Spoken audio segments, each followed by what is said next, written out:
You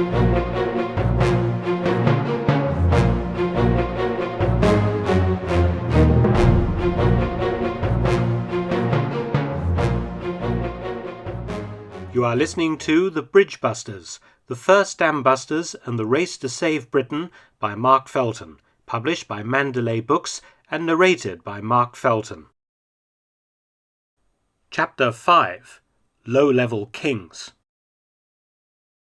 "It's Denmark again, I'm afraid," Squadron Leader Bridgman said to 83 Squadron pilots Guy Gibson and Ellis Ross on the afternoon of the 19th of April 1940. "Gardening?" Gibson asked, thinking of another milk run down the Middelfart with a magnetic mine. "No, not this time," Bridgman replied, his face serious. "This one's a precision job, Jerry Airfield at Aalborg." Gibson and Ross leaned forward in their chairs before Bridgman's desk in A-Flight's office. "The drone's absolutely brimming with Ju-52s, Bridgman explained. "Intelligence have estimated up to 200 of the blighters sitting on the field at any one time." The Luftwaffe's famous tri-motor transport workhorse, the Junkers Ju-52, had been used to drop paratroopers during operations in the Netherlands and Belgium, and was now running men and supplies across to embattled Norway. The order had come down from above for a flight of 3 83 Squadron Hampdens, flown by the best pilots, to hop across to Denmark and plaster the field. "Our bomb load will consist of 30 40-pound fragmentation bombs and a single 250-pounder for a hangar each, plus a few incendiaries," Bridgman explained.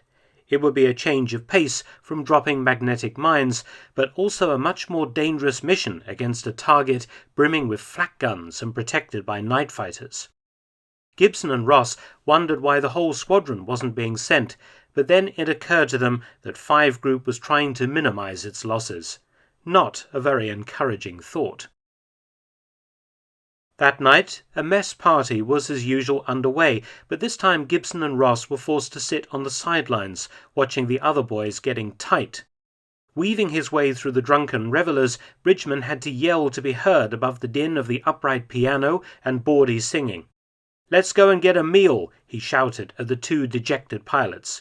"We'll take off in 2-minute intervals at 1 o'clock onwards." Bridgman paused to light his pipe before the 3 men dashed across to the canteen through driving rain for bacon and eggs. The rain blew in off the North Sea in soaking sheets. It was a bad night for flying. At 12:50 a.m. on the 20th of April, Bridgman, Gibson and Ross alighted from the small truck that had driven them and their crews out to their aircraft standing on the dispersal. The blackout was complete, and in the heavy rain the crews, wearing bulky, olive-coloured gabardine flying suits and life jackets over their blue RAF uniforms, hauled themselves aboard their aircraft, ground crewmen passing up their parachutes. Gibson settled himself into his seat and was strapped in.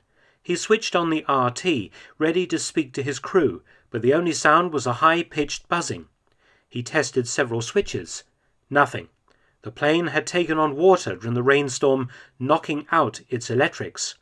Cursing, Gibson could only watch as Bridgman and Ross's aircraft taxied out onto the runway and departed on the mission without him. Gibson was delayed by over an hour while a spare aircraft was prepped and he and his crew transferred over, soaking wet and browned off. Eventually lifting off from Scampton at 2:15 a.m., a frustrated Gibson turned his aircraft for Denmark and the aerodrome at Aalborg. Ross put his Hampden into a shallow dive over the target. His bomb doors swung open and he lined up for a pass at 800 feet over the German aerodrome at Aalborg. Bridgman had already bombed, setting several aircraft and buildings on fire, and Ross was able to pinpoint his targets with relative ease. But as he levelled off, searchlights coned him, and then the flak guns found their mark. "Struth!" Ross shouted as his aircraft shook from the impact of several German shell fragments that lashed at the plane's thin skin like white-hot knives. "Hold her steady, Skip!" his navigator shouted back, ready to release the bombs. "Christ almighty!" Ross yelled as another loud bang shook the aircraft. He prayed for the moment to drop the bombs. Red tracer bullets arced up towards his plane, what pilots called flaming onions, appearing to travel incredibly slowly in the distance, but to then rapidly speed up as they flew past his cockpit windows. While the Hampden shivered and bucked violently as more near misses from airburst shells rocked his plane. "Bombs away!" the observer yelled, immediately slamming the release toggles. As the aircraft rose clear of the airfield, the bombs exploded below, sudden blinding white flashes, followed by orange flames, and a booming crump that Ross and his crew could hear above the sound of their plane's screaming engines. Thankful to still be airborne, after weathering the German flak storm, Ross banked over, his controls sluggish from damage to the wings and ailerons, and set course for home, praying that no German night fighters lay in wait. Guy Gibson never saw the flak at Aalborg. After several hours, he realized that his plane was completely off course.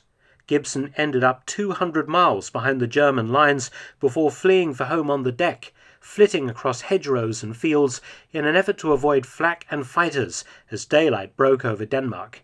Eventually, able to cut into a cloud bank, he made it safely to Britain 4 hours later. After landing, the reason for his unwanted journey was soon discovered. The compass in his borrowed plane had a 20-degree variation. Flying at night, the navigator had had no way to verify his position until dawn had come up, and by then it had been too late.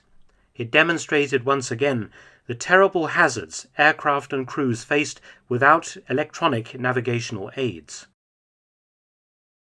While bomber Harris's Scampton boys were busy gardening or getting lost over enemy-occupied territory, Wing Commander Victor Bennett at the Air Ministry was busy ploughing through data produced by Major Hurd concerning just how much of a diversion of Bomber Command's resources would be required in order to launch a conventional attack on the Dortmund-Ems Canal aqueducts. It made for a very sobering read. Although the news was bad, hitting the aqueducts was now a top priority. On the 10th of May, the German blitzkrieg in the west had opened like a violent summer storm. The French army and the British Expeditionary Force were reeling under the massive German assault. The Germans had sliced into Holland and Belgium, luring a large portion of the French army and BEF north. Before the lower pincer, the German attack had cut through the Ardennes forest, with the intention of pushing through to the Channel coast and trapping the best Allied forces in a giant encirclement in northern France and Belgium. In the meantime, the RAF's bomber force in France was being massacred as the outmoded Ferry Battles and Bristol Blenheims tried to slow down the German advance. It would not be long before the UK-based bomber squadrons would be sent in to attack other targets in support of the ground campaign, and also to harry Germany itself, to try and slow down Hitler's panzers by knocking out fuel and armaments production facilities.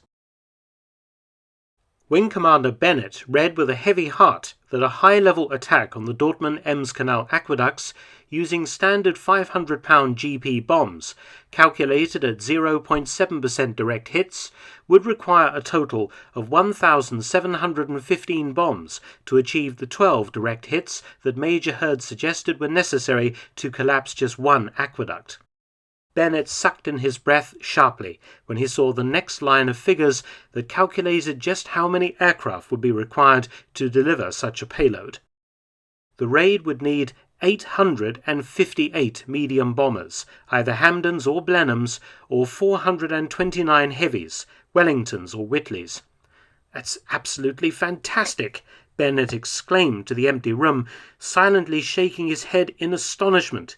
In all of Bomber Command, there were not that many aircraft, but the figures continued to inflate. The total number of sorties required, allowing for a 40% failure to even attack the target, was 1,430 medium bombers or 715 heavies. Bennett had always erred on the side of precision over an area bombing attack, but the figures here were no less inspiring. Major Hurd had calculated that a low-level attack using standard 500-pound GP bombs would require 24 direct hits to smash an aqueduct. Based on a calculation of 12% direct hits, that equated to 108 bombs to be dropped, Under perfect conditions, this would require 54 medium or 27 heavy bombers, and calculating in a standard 40% failure rate to find the target, 90 mediums or 45 heavies. This was certainly a more sensible set of figures than the higher altitude option, but it would still have represented several squadrons being taken off gardening and other duties for this one mission. No, thought Bennett, the bombs remain the problem. A different kind of bomb, more powerful than the standard general-purpose ordnance then in service, but one that could be accurately air-dropped into a canal was required. A weapon that was powerful enough that only a handful needed to be dropped from low altitude to secure the destruction of an aqueduct. Until such a weapon could be created or sourced, attacking the aqueducts would be out of the question. Air Marshal Charles Portal, the new head of Bomber Command, would never agree to divert several frontline squadrons to carpet bomb the aqueducts, and there was really little chance of success as accuracy was so poor during high-level attacks. Any other type of attack was bound only to alert the Germans to British interest in the structures without producing the results needed. But what Bennett hadn't yet realized was the weapon he so desperately needed was already doing sterling service for the Allied cause. "This is an important plan," Wing Commander Snaith announced to his assembled 83 Squadron pilots at the briefing on the 13th of May.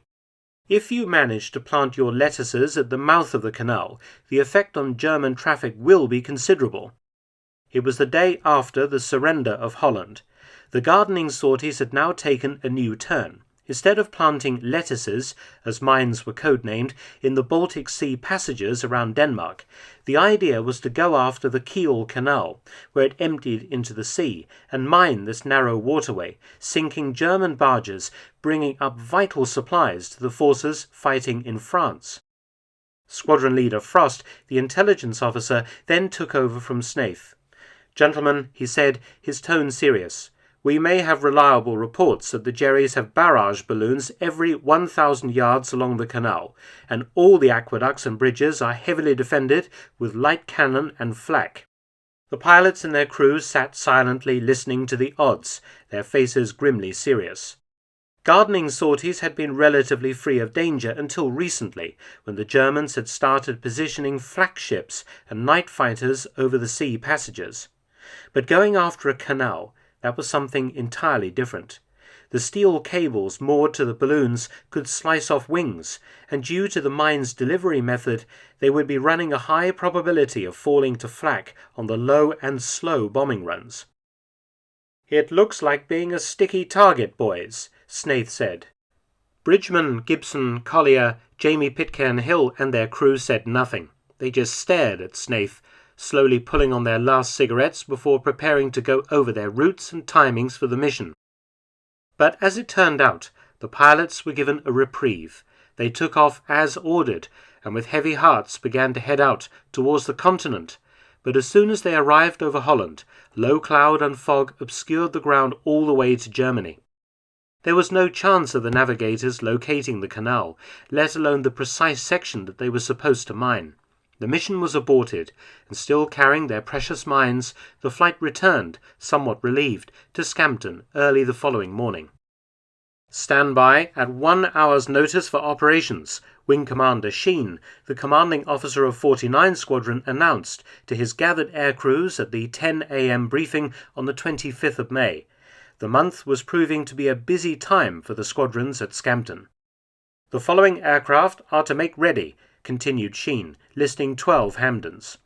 A big conventional bombing op was in the offing, but at 1:30 p.m., after much preparation and briefings, the stand to was abruptly cancelled. But at 4 p.m. it was suddenly on again. This time 10 aircraft were detailed for a bombing raid on the Krefeld-Aachen area just inside Germany. This sort of raid cancellation, followed by reactivation, was not unusual and piled on the pressure to crews already exhausted by excessive flying and from living on their nerves. The two 49 Squadron flights were airborne by 9 p.m, banking out over the North Sea on their familiar route past Lincoln Cathedral to the continent. increasingly dense flak over targets in Germany was taking its toll among the Scampton squadrons. There would be another 4 empty chairs at the base on the morning of the 26th of May, as Flying Officer Peter Butler and his 3 crewmen were killed when their Hampden was blown out of the sky. Numbers 49 and 83 squadrons were being steadily depleted of experienced crews, and morale continued to plummet. The next day, a meeting was convened with the Director of Armament Production, the Ministry of Supply's Chief Superintendent Research Department, Group Captain Huskinson, in an attempt to try and find a suitable bomb from within existing stocks to raid the Dortmund-Ems Canal aqueducts. The Germans had reached the French coast at Abbeville 6 days earlier, and the evacuation of the British Expeditionary Force from Dunkirk was now in full swing.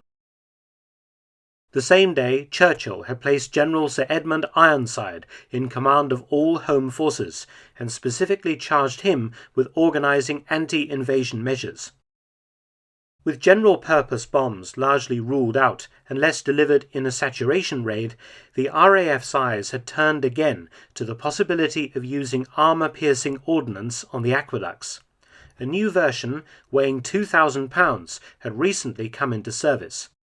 The blast of the 2,000-pounder is actually slightly inferior to the 1,000-pound GP bomb, Dr. Ferguson, a civilian expert from the Ministry of Supply, announced, but it does produce heavy and extensive fragmentation. The other 3 people at the meeting, Huskinson and 2 other group captains named Wells and Grenfell, had before them the reports prepared by William Hallcrow and Major Hurd, as well as Wing Commander Bennett's summation of the situation. They diligently worked their way through the target's vital statistics and previous damage studies. It didn't bode well. "Gentlemen," Huskinson said after a long discussion, "it is clear that all current bombs in use would be ineffective or entirely useless against the aqueducts." The others murmured their agreement. "Therefore, it seems clear to me that the only possibility is to use the new 2,000-pound AP bomb." "But there is a problem," Dr. Ferguson interjected. "The bomb has only a 1/10 of a second fuse delay. Designs exist to permit a delayed detonator to be inserted, but no trials have been done and the components are not in manufacture." This was a serious drawback. Normally dropped from a great height, in its current form the 2,000-pound AP would detonate almost instantly beneath the aircraft that dropped it from low altitude, destroying the plane and killing the crew. As no better fuse yet existed, and with no time to design and build one, the committee recommended that the weapon still be used against the aqueducts, but drop from a minimum of 5,000 feet, or almost 1 mile altitude. Penetration of the bottom of an aqueduct was virtually guaranteed if one could be laid in a waterway, but the problem remained: how to accurately drop a large bomb into an aqueduct just 60 feet wide from just under 1 mile up. At that height, an aqueduct was an absolutely tiny target. The only alternative was, unfortunately for Wing Commander Bennett and the operations staff, still a saturation raid. Group Captain Huskinson made the following disheartening recommendation: use 2,000-pound AP bombs at 5,000 feet with a maximum force available, but sufficient to give a high probability of one hit. If this cannot be done, it is a waste of effort. This was the last thing that Bennett would want to read. Before the meeting broke up, one of its members brought up the subject of naval mines. It was estimated that the depth of water inside the aqueducts was between 8 and 16 feet, with aerial reconnaissance suggesting the former depth as most likely. Was this a sufficient depth to allow a naval mine, what the RAF was then currently dropping on gardening sorties, now labelled M-bombs, to operate with maximum underwater effect? "If they strike concrete, the M-bombs will most likely break up," Dr. Ferguson said, shrugging his shoulders, referring to the likelihood of some of those dropped hitting the reinforced concrete sides of the aqueducts rather than the water-filled channels between them. There was also the possibility that they would break up in the channels themselves, as the water depth was perhaps too shallow to really slow the weapon's trajectory. "If this occurs, and I must stress that it probably will," Ferguson said ominously, "it will present the Germans with details of the M-bomb's secret mechanism. The other members looked up sharply. Such a security breach could be disastrous for gardening operations in the Baltic, where the vegetables were starting to harvest a fair crop of unwary German ships.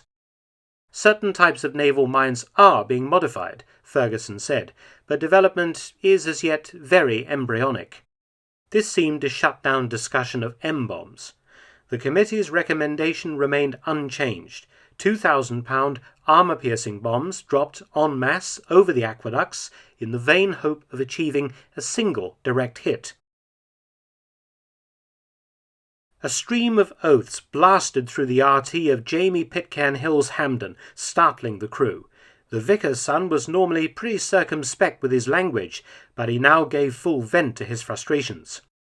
Pitcairn-Hill's plane was tooling around over Copenhagen on a gardening sortie, the bomb bay loaded with a mine, when all hell had broken loose. The rest of the squadron had arrived over the target and dropped their mines without incident, but Pitcairn-Hill had run into a spot of bother when he went to open his bomb bay doors. Nothing had happened. "Hold on," Pitcairn-Hill said to his navigator, Flying Officer Harrison, who was busy in the nose, lining up for the bomb run. "The doors are stuck." He quickly recycled the switch, but still there was no reassuring hydraulic hum and thump as the doors locked into place. The light telling the pilot the doors were open remained unlit. In his frustration, Pitcairn-Hill began jabbing at switches and toggles and pulled the wrong one. There was a loud hissing sound and some ominous clonks. He had accidentally pulled the emergency undercarriage bottle, which not only blew all the hydraulic oil out of the aircraft, but also forced down the undercarriage into its locked, ready-for-landing position. "Blast!" Pitcairn-Hill shouted, whacking a gloved hand against the windscreen. "What's up, Skip?" Harrison asked. "The undercart's down," Pitcairn-Hill replied.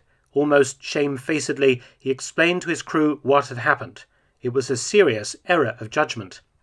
The Hampden was carrying a full bomb load, with the doors still firmly jammed shut, and there was now no way to retract the undercarriage, making the plane slow and unwieldy. As Pitcairn-Hill's panicked eyes stared around, he suddenly noticed that light was beginning to appear on the horizon. Soon, morning would break, leaving his plane highly exposed over enemy territory. "Harrison, give me a course to Scampton," Pitcairn-Hill demanded. On receiving the bearing, he immediately banked the plane over and headed for England, pushing the throttles forward as much as he dared. But the aircraft was heavy, and the drag created by the extended undercarriage reduced her maximum speed to only 120 miles per hour. And it was getting light fast. A feeling of dread filled Pitcairn-Hill's stomach as he glanced from the altimeter to the compass to the airspeed indicator as he tried to coax a little more power out of the Hampden. "Skipper!" cried out the ventral gunner, his voice loud in Pitcairn-Hill's headset. "Bandit, 6 o'clock low. It's a yellow-nosed bastard coming up fast." It didn't look as though Pitcairn-Hill and his men were going to see Scampton again after all. Tune in again for the next thrilling chapter from The Bridgebusters. If you can't wait that long, paperback and Kindle versions are available. See the link in the description box below. You have been listening to The Bridgebusters, written and narrated by Mark Felton on War Stories with Mark Felton. For great documentary films on many military subjects, visit the YouTube channel Mark Felton Productions. Hit the subscribe buttons for both channels to make sure you don't miss any of the action.